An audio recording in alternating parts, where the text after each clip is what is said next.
to Gusto News on Gusto TV. My name is Ifeloa. Today on the news, I have Adekunle Gold. I also have Don Jazzy and Vector. But before I start, I'd like to say a big thank you to you guys for all you do for us. Thank you for the likes. Thank you for comments. Thank you for telling people about what we do here at the Gusto. And if you're new to this channel, please click on the subscribe button and also on the notification bell.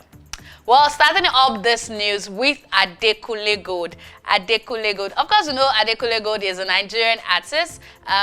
He started his career with YBNL. Of course, that's Olamide's record label. And during then, he gave us songs like Sade, gave us songs like Orente. He was one artist that was known to give us, the old love vibe. And it comes with some sort of, look, the traditional dialect, the Yoruba dialect. He sings a lot with it. He sings at some sort, it seemed like an alternative song, yeah. So a lot of Nigerians have grown to love Adekunle Gold for his type of music, for the Sade vibes he gives, Orente, and other songs he has money too, and a lot. So Adekunle Gold has done a lot for himself before he left YBNL and went as a solo artist, although he's signed to Virgin EMI, and he has been able to do a lot ever since he left. He has been consistent. He has been one of those artists that ever since they've left the record label where they started their career from, they are consistent and has kept doing their thing. But one thing about Adekunle Gold, ever since he left YBNL record label and has been signed to an international record label, Virgin EMI, he has changed his sound. Yes, and it's so obvious. Adekunle Gold has changed his sound, and his song is now one we can call Afro-urban. Yeah, that's what his new type of song is called, and a lot of Nigerians are coming to terms with that. Okay, Adekunle Gold has changed his tone. Yeah, we have seen songs like Kelegbe Megbe, AG Baby, and he's now AG Baby, not just Adekunle Gold.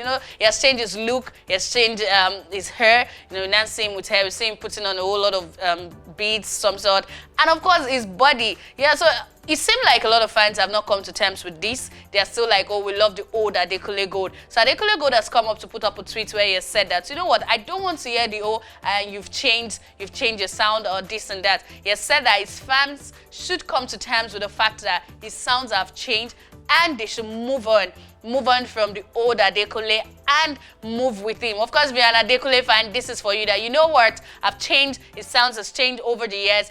And you guys need to change as well. You guys need to move with it. That's from Adekunle Gold. Of course, his manager said that Adekunle Gold has wanted to do these types of songs, but he just had to start his career with songs like, Orente, Sade, and other songs that brought him to the limelight and made, Nigeria fall in love with his sound. But of course, he has changed his sound, and he's now does a song we can refer to as Afro-urban. Of course, we saw when he did the Afro Pop Volume 1, even during the lockdown, that was, massive. A lot of people are listening to that. And so he has said Nigerians should move on from the fact that he has changed his sound and he doesn't want to keep saying, oh, you have changed, you've done this and that. And also he put up another tweet, which is a line from his just released song, It Is What It Is, where he said, you know what, if it doesn't have anything to do with money, please do not involve me. Yeah, he put that with the red logo that says, you know what, cancel it if it has nothing to do with money. You guys just need to do not call me, do not talk to Adekunle if it has absolutely nothing to do with money. He's only dealing with money at the moment, and fans should come to the terms to the fact that he has changed his sound. The type of song he sings has changed, but of course it's still Adekunle Gold, and even if he's now AG Baby, we should just get to grow with that song, get conversant with him, and of course enjoy it. It's still doing good, and of course the tune is one we are enjoying. But for his fans, he has asked them to accept him for who he is and stop calling him out to what he decides to do with his life or his personal life. Okay, moving on to the next on my news is Don Jazzy. Of course, Don Jazzy is an A-list producer in Nigeria and also a record label owner. That's Mavin Record. Don Jazzy has been in the music industry for years, ever since the Nigerian industry can be referred to one that is just growing or starting up. It was there, with the likes of Wandiko, Dr. Seed, The Band, and a whole lot of Nigerian artists that has gone up to become A-list artists in the Nigerian music industry. Of course, he has talked about the fact that he doesn't just listen to sounds that comes out of Mavin Records, but also, he says producers and, artists bring their songs to him for him to listen, to criticize, to give his verdict on them before they release it to the general public. That's the fact that he knows his onion as a music producer. Well, he has come out to celebrate his record label known as Mavin Record, as Mavin Record clocks 9 years, in the Nigerian music industry. Of course, Don Jazzy started with the band when they co-owned the Moit Records that housed the band, that housed when they called Dr. Seed. As at the time, yes, in 2012, the record label was dissolved when both parties split, and Don Jazzy went on to create Mavin Record, which was at the time owned house artists such as Tiwa Savage. Also still had Dr. Seed with him. When they moved on with him, then we also had Ricardo Banks and the newbies on the record label, from Arya Star to Rema to Ruga. A lot of people have come out. Also had DJ, on the record label. Of course, at some point as well, they had Korede Bello, who still has an affiliate with them, yeah.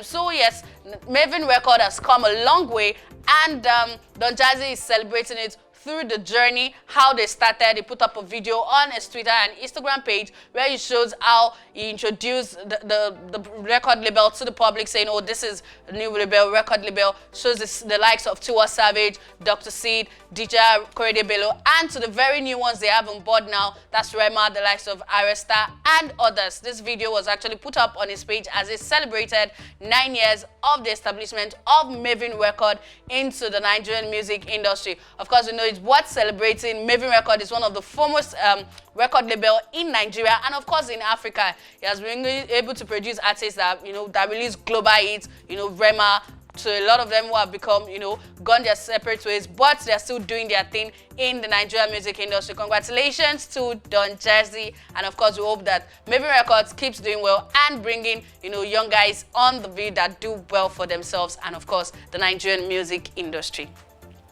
The last on my news is Vector, because Vector is a rapper and he has been doing his thing in the Nigerian music industry, himself and MI, despite the overall that happened between them. In 2019, they were able to release the song recently. They released a rap song and that has been doing well. Yes, a lot of people listen to it, a lot of people enjoy that. But yes, he has come under fire for a tweet he put up on his Twitter, official Twitter handle, and a lot of Nigerians has come against him, thinking that the tweet he put up is directed at a clergyman who recently lost his son in Nigeria. Well, he put up this tweet saying that if he hears a lot of time when artists go, oh, if you want to see next year or if you want to see the end of a year, please make some noise and all of that. He said any artist who does that is actually in the committee of pastors and religious leaders. Well, Nigerians who were not getting this well came at him for putting up such a tweet in a time when a clergyman in Nigeria loses his son and everybody has been sending in tributes. People felt that it was a wrong time and that tweet was directed at the clergyman. Well, in another tweet, he came up to actually debunk that, saying that if you think that his tweet was directed at this pastor, that you have actually a fool. Yes, that's the word Vector has used in that tweet. Although a lot of Nigerians are still coming against him, but he was able to put up another tweet debunking the fact that he is not referring to the clergyman and it's going to be really insensitive on his part. So he has put up a tweet saying that it has nothing, the tweet he put up earlier on has nothing to do with the death of a son of a clergyman in Nigeria. Although the fans are still not having that with him, and there's been so much backlash on that particular tweet and comments. Well, this is where I'll say goodbye on this news. If you're new to this channel, please click on the subscribe button and also on the notification bell so you can get our content once they drop. I'll see you in the next one. Bye.